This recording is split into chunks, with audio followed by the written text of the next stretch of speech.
रोज़न में गज़ल पेश खिदमत है। शायर हैं नासिर काज़मी।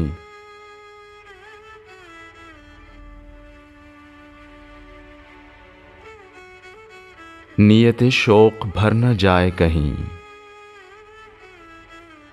तू भी दिल से उतर न जाए कहीं।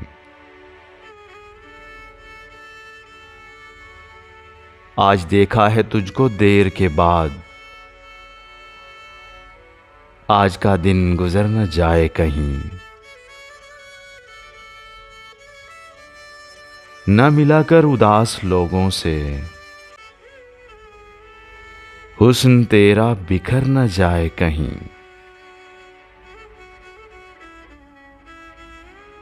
आरज़ू है कि तू यहां आए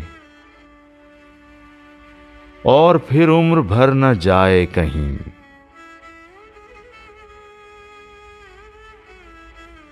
जी जलाता हूं और सोचता हूं,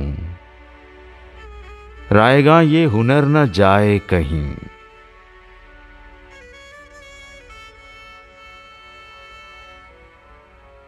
आओ कुछ देर रो ही ले नासिर, फिर ये दरिया उतर न जाए कहीं। नीयत शौक भर न जाए कहीं, तू भी दिल से उतर न जाए कहीं।